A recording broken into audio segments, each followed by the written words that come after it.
শুভ সকাল বন্ধুরা, আশা করি সবাই ভালো আছো। সবাইকে নমস্কার ও অনেক অনেক ভালোবাসা। অফিস থেকে আসার পথে রাস্তায় বাসার পাশে আমাদের কলা গাছ আছে, সেখানে অনেক কলা ধরেছে, তবে বাতাসে একটা কলা গাছ ভেঙে গিয়েছে। তাই তো যাদের জায়গা তারা সেই কলা গাছটা কেটে কলা রাস্তায় বসে বিক্রি করতেছিল। দেখে খুব ভালো লাগলো, তরতাজা, তাই তো কিনে নিয়ে আসলাম। নিয়ে এসে বাসায় কেটে ধুয়ে পরিষ্কার করে নিলাম। আর এখন রান্না করব সেই কলা ইলিশ মাছ দিয়ে। সাথেই থাকো আর দেখতেই থাকো। ইলিশ মাছগুলো হলুদ মরিচ লবণ দিয়ে মেখে আমি হালকা করে ভেজে নিচ্ছি। আর কলাটা কেটে আমি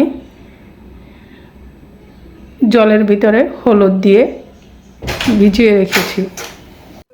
আমি কলাগুলো কেটে জলে অল্প পরিমাণ হলুদ গুঁড়া দিয়ে কলাটা ভিজিয়ে রেখেছি, কিন্তু ভিডিওটা স্কিপ হয়ে গেছে, দেখাতে পারলাম না। তবে হলুদ দিয়ে গুঁড়া দিয়ে জলে ভিজিয়ে রাখলে কলাটার রং কালো হয় না এবং সুন্দর থাকে।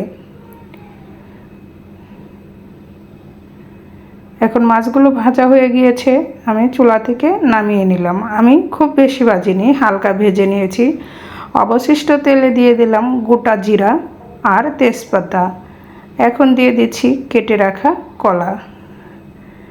এখন কলা দিয়ে আমি একটু নেড়ে চেড়ে নিচ্ছি। স্বাদ মতো লবণ দিয়ে 1 থেকে 2 মিনিটের মতো একটু নেড়ে চেড়ে ভেজে নেব।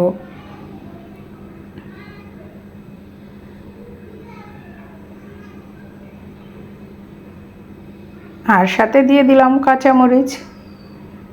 নেড়েচেড়ে ভাজা হয়ে গেলে আমি দিয়ে দিব পরিমাণ মতো হলুদ গুঁড়া আর দিয়ে দিব অল্প পরিমাণ শুকনো মরিচের গুঁড়া।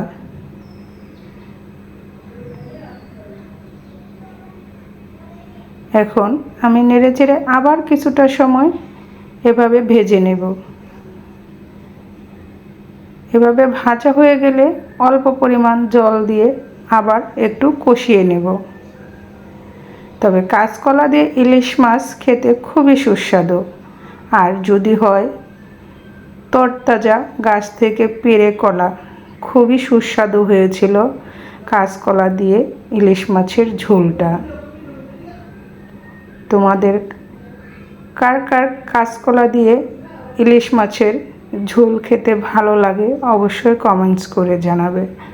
আর বন্ধুরা, ভিডিওটি দেখার শুরুতে একটা লাইক দিয়ে দেখবে, কারণ আমরা ভিডিও দেখতে দেখতে অনেক সময় ভুলে যাই লাইক দেওয়ার কথা। কষানো হয়ে গেলে আমি দিয়ে দিলাম পরিমাণ মতো জল। আমি একটু ঝোলের পরিমাণ বেশিই দিয়েছি, কারণ কাঁচকলার তরকারি একটু ঝোল বেশি দিতে হয়। যখন ঠান্ডা হয়ে যায় ঝোলটা তখন গাঢ় হয়ে যায়। এখন বলক আসা পর্যন্ত অপেক্ষা করব। একদম অল্প অল্প করে নেয়। এই কাঁচকলার ঝোল কম মশলায় খেতে খুবই সুস্বাদু। আমি শুধু মশলা দিয়েছি হলুদ গুঁড়া, মরিচ গুঁড়া আর দিয়েছি গোটা জিরা, তেজপাতা।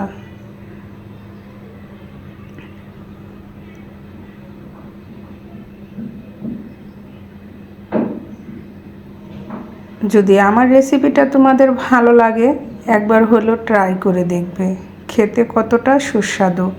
আর রান্না করাটাও দেখলেই তো বন্ধুরা খুবই সহজ। রান্না করাটা খুবই সহজ। আমি বলক আসার পর ভেজে রাখা মাছগুলো দিয়ে দিলাম এবং তরকারিটাও হয়ে আসছে।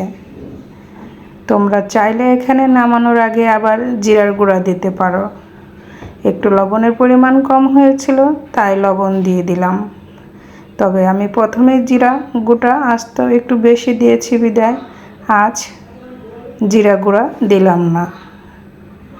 তরকারিটা নামিয়ে নিয়েছি। দেখতেই পাচ্ছ বন্ধুরা কালারটা কত সুন্দর হয়েছে আর খেতেও খুবই সুস্বাদু হয়েছিল।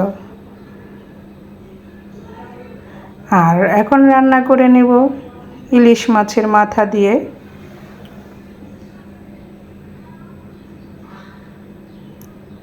ইলিশ মাছের মাথা দিয়ে কি রান্না করতেছি সেটা দেখতে থাকো। মাথাগুলো আমি মাঝখান দিয়ে কেটে 2 পিস করে নিয়েছি। এখন মাছের মাথাগুলো আমি হলুদ মরিচ দিয়ে মেখে ভালো করে ভেজে নিচ্ছি। তবে মাছের মাথাগুলো একটু ভালো কড়া করে ভেজে নিতে হবে।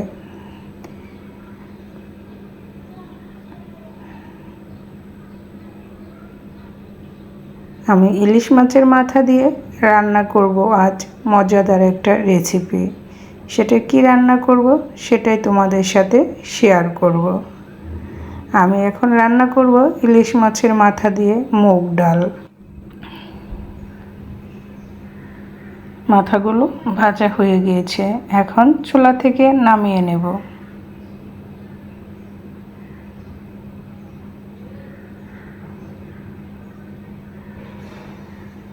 দেখতে পেলে আমি একটু কড়া করে মাছের মাথাটা ভেজে নিলাম।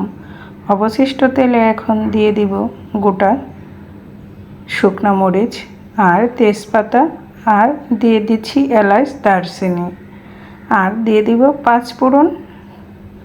ওদিকে আমি মুগের ডাল প্রেসার কুকারে একটা ছিপি দিয়ে সিদ্ধ করে নিয়েছি।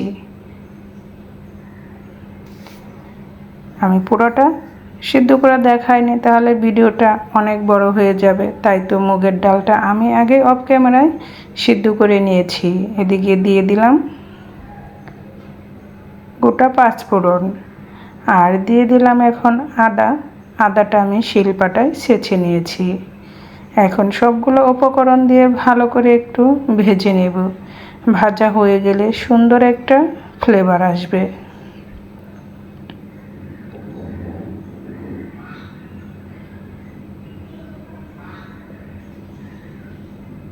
ভাজা হয়ে গেছে। এদিকে আমি মুগের ডালের সাথে হলুদ গুঁড়া, কাঁচামরিচ সিদ্ধ করার পরে দিয়ে দিয়েছি, আর ভেজে রাখা ইলিশ মাছের মাথাগুলো ডালের সাথে দিয়ে দিচ্ছি। আর এদিকে আমার 5 ফোড়নটা ভাজা হয়ে গেলে আমি দিয়ে দিব সিদ্ধ করে রাখা মুগের ডাল।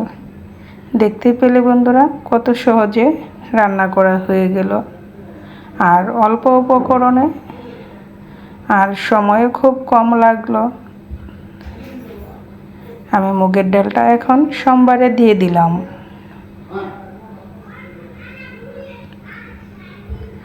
আর এই মুগের ডাল দিয়ে ইলিশ মাছের মাথা খেতে খুবই সুস্বাদু।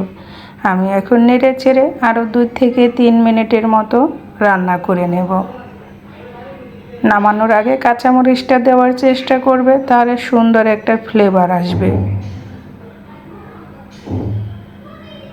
আর যদি একটু ঝাল বেশি খেতে চাও, তাহলে ডাল সিদ্ধ করার সাথে কাঁচামরিচটা দিয়ে দিতে হবে।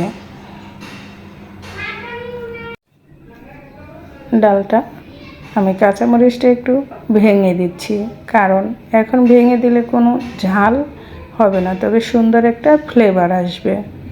আমি ডালটা নেড়ে চেড়ে দিচ্ছি, একটু ঘন রান্না করব। ডালটা ঠান্ডা হলে আর একটু ঘন হয়ে আসবে। ডাল রান্নাটা হয়ে গিয়েছে। ইলিশ মাছের মাথা দিয়ে আমার মুগের ডালের রেসিপিটা কেমন হলো অবশ্যই আমাকে কমেন্টস করে জানাবে। ডালটা হয়ে গিয়েছে, চুলা থেকে নামিয়ে নেব। আমি আবার একটু লবণ দিয়ে দিলাম, কারণ একটু লবণের পরিমাণ কম হয়েছিল। যদি আমার এই রেসিপিটা তোমাদের ভালো লাগে, একবার হলেও ট্রাই করে দেখবে, খেতে কতটা সুস্বাদু হয়।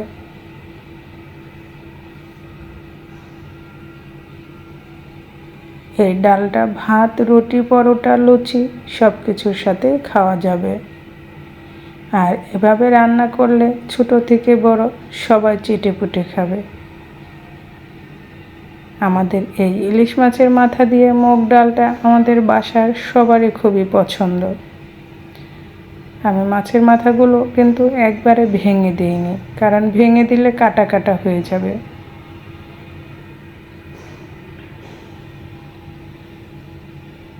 ডালটা হয়ে গিয়েছে, এখন চুলা থেকে নামিয়ে নেব।